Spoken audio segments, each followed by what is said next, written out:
और तोहनु हमने के आज के प्रोपराइटर बड़ो हरिया आवा आओ बैठा आओ ना तो गोना हो आओ ना तो सखी पूछा तारी के सखी हाँ तार बियाह हो गई मरद निमन मिलल बड़े सही बात हाँ एजे तो गबड़ा जाता रुजे शिकायत करे के बा गीत में हाँ हाँ बोलो का कहीं सखी गड़बड़ा गइल ना गगड़ा गए बड़े गड़बड़ा गई हवा अगले बार से सुधार लिया कहतिया कि हमारा मिलल बायोसन भातारी सखी सुना है ने कि लगे होई अरे जवानी न पारी सखी कोरी लेनी होरा कतनो अरे कोरा ना धरे कहते के सखी का कही ओ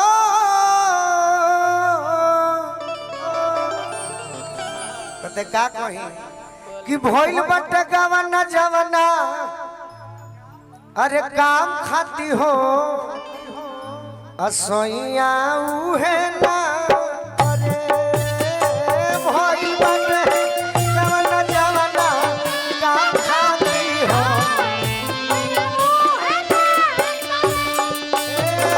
भइल बट गवना जवना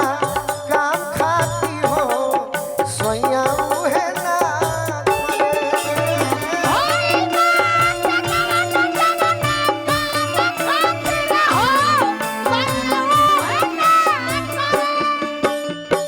जाई के ससुरावा जान हो भुलाई गइलू कवन धन पल भाई गइलू जाई के ससुरावा जान हो भुलाई गइलू कवन धन पल भाई गइलू अरे पियावा के पाके अपना यारावा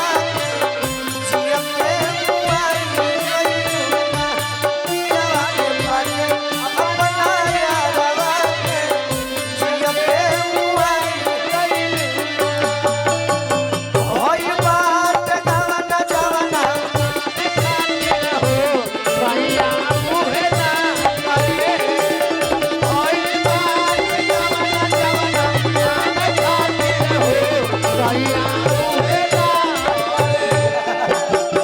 कहतिया लड़की कितना पूर्वक मिल गईले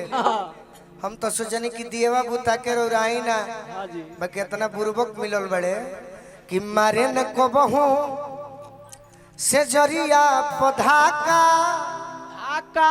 आ कबहू अपन हिलावे ना चाका कबहू अपन हिलावे मारे न कबहू से जरिया पधाका कभियो अपन हिलावे ना चाका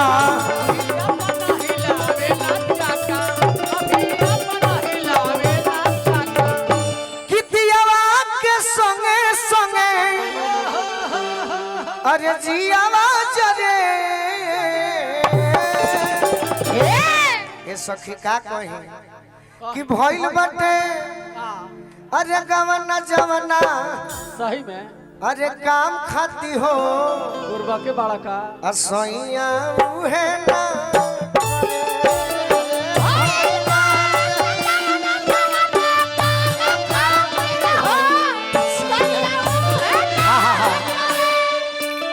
अच्छा दीपचंदी होता नहीं दीपचंदी में 8 गो गीत बा केहू गाइए ना सके सही बात कि का कहीं कैसन ऐसन करम बाटे फूटल होटल आजुल नहीं अन्ना गोलू जी से जुटल ए फिरोज भैया का कहीं कैसन करम बाटे फूटल आजुल नहीं अन्ना गोलू जी से कि लागल भूत दिलवना करा अरे मन ना परे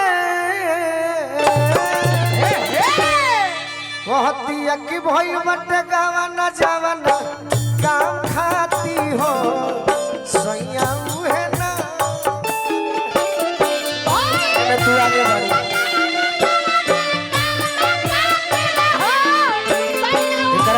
5:30 अरे भइल बात जवाना जवाना काम खाती हो सोया उहे ना करे भइल बात